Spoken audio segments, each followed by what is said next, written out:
So welcome back to the channel, guys. Today I thought I'd shoot a video in the field. This is very much an active job site for us. You can likely hear machines outside in the background. We're getting ready to pour a driveway on this new construction project. And part of the reason I wanted to shoot this video in the field is to kind of educate you guys and kind of elaborate on the differentiation between the three types of entrepreneurs and the three business personalities you have to take on inside of your organization. And so this is an homage to Michael Gerber and the Emyth. This is not just for this video. I actually keep a copy of this in the car at any given time and often give this book away to other entrepreneurs. So that being said, in your organization, you could be called to be the technician. That's me today. The manager leader, or the entrepreneur risk taker. And so I'm going to focus today on the technician because it's not the role we often want to be relegated to. It's not the hat we often want to wear as entrepreneurs. We want to be doing the entrepreneur, visionary, risk taker type stuff. But at any given time, depending on what's going on in your business, you could be called back into the technician role. And so what I would argue is that if you've never done it, if you don't know how long something should take, how much it should cost, if you're ever called into that role, you can't step into it, at least not effectively and efficiently. And so as you're coming up in business, I encourage you to literally do everything in your organization. Do it so you know how long it should take and how much it should cost. And as soon as you got that figured out, you can then delegate and elevate. Delegate that task to someone who's better suited to do it, so you can focus then on being the manager leader and ultimately on being the entrepreneur risk taker. But again, if you haven't done it yourself, it's really hard to then understand how long it should take and how much it should cost. And you run the risk of putting the wrong people in the wrong seats, having things not be done the way they should be done, take longer than they should, cost more than they should.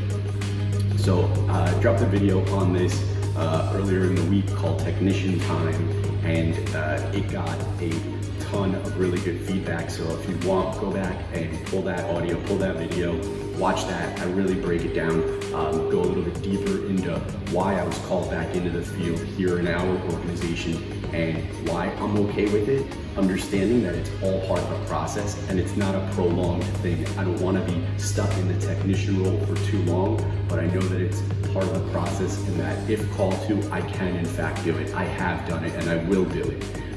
So if you're in your organization and you try to bypass that role, I encourage you to pause and go back and try and understand what those seats look like in your business and spend some time there understanding what the roles and responsibilities are of that particular function before you try and elevate into the manager leader role, which is the next logical progression, and then ultimately get to a place where you're a visionary, you're casting a vision for your organization. You've got an integrator, a COO, a project manager, someone in operations who's kind of overseeing the technicians, the artists, the creatives in our world.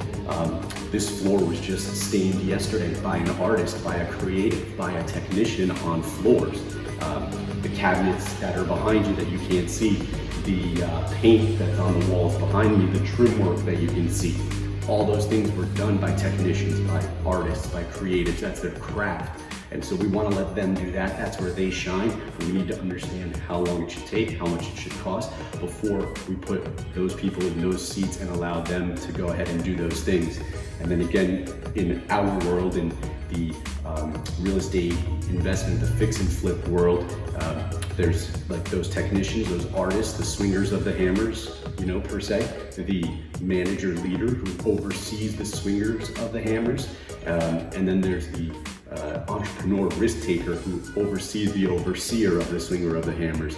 And so kind of wanted to paint that picture for you. Again, an homage to Michael Gerber, the Emyth. I believe this is Business 101. So like I said, I didn't just pull this book out for this video. I happen to have copies of this with me at all times. In fact, the guy who's outside doing our masonry work, just gifted him a copy of the book last week because I thought it was important for him as he scales his organization to understand these 3 business personality types. So I hope this video finds you well. Again, thought we'd mix it up and shoot something in the field today, so please forgive the noise in the background. If you hear any, comment, don't forget to subscribe, like, share these videos. If you find value in this, engage with us. Excited to be bringing you this type of content and hopefully serving you.